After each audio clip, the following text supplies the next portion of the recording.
warahmatullahi wabarakatuh. Saya Atika Balkis dari di Semusim TVPSS yang menyertai video kreatif TVPSS dengan tema Bahan Digital Memperkasa Pendidikan Negara.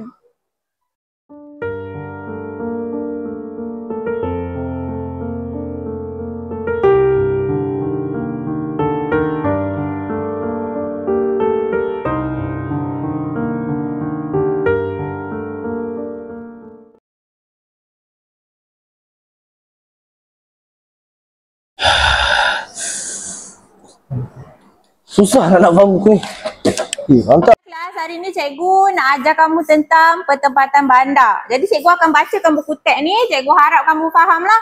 Okey, ciri-ciri pertempatan bandar di Malaysia. Dia ada 10,000 orang. Lepas tu dia ada banyak kemudahan berdasarkan buku teks ni. Jadi okey, itu saja cikgu nak bawa keluar buku tulis awak. Awak salin semua dalam buku teks ni ya. Okey, terima kasih.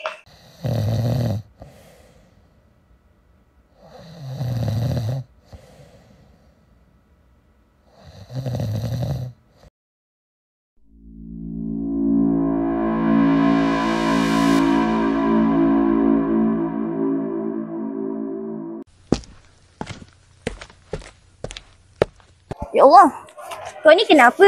Aku asyik tak fokus dalam kelas. Asyik bising di belakang kelas tu yang aku dapat makan teruk tu. Lepas tu dalam kelas bosan nak belajar. Tak, dia macam tak fokus. Kalau macam tu, jom ikut aku. Aku nak tunjukkan satu tempat yang boleh bantu kau. Okay, boleh juga tu. Jom. Terima kasih.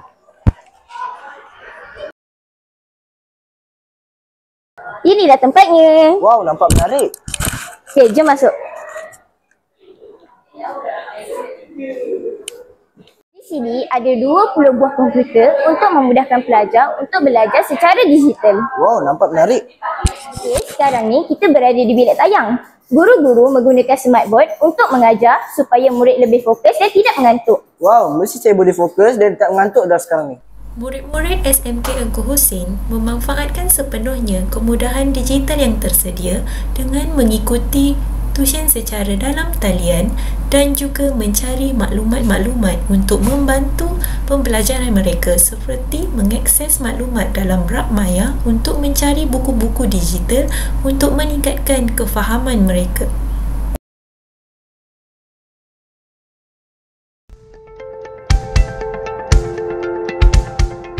Hai, maaf mengganggu. Boleh saya tahu apa yang anda sedang buat? Saya sedang mengikuti tuisyen online. Dengan adanya komputer ini, murid-murid asrama dapat menggunakan kemudahan digital untuk pembelajaran. Terima kasih. Hari ini kita bersama dengan Guru Perpustakaan dan Media, Puan Zarina binti Muhammad. Terima kasih Puan sudi ditemu Puan. Bagaimanakah pusat sumber digital membantu kecemerlangan akademik murid? Okay, terima kasih kepada Nanda. Alhamdulillah kita telah mentransformkan perpustakaan fizikal kita kepada digital dalam menyahut dasar kerajaan untuk pendigitalan beberapa aspek, antaranya ialah perpustakaan e-library. Kita dah berjaya bina sebuah perpustakaan digital. Jadi dalam usaha kita membina dan telah berjaya pun membinanya, kita ada tujuan utama kita adalah untuk mencapai kecemerlangan akademik, ya, di mana pelajar-pelajar boleh mengakses bahan-bahan, buku, maklumat lain-lain, keperluan-keperluan khusus dan sebagainya melalui komputer yang kita sediakan. Terima kasih Puan. Kesimpulannya, bahan digital PSS memainkan peranan penting dalam membantu kecemerlangan pelajar dengan menyediakan akses mudah kepada maklumat, memudahkan pembelajaran kendiri dan meningkatkan kefahaman melalui bahan interaktif. Selain itu, ia juga memida kemahiran teknologi dan pemikiran kritik dalam kalangan pelajar.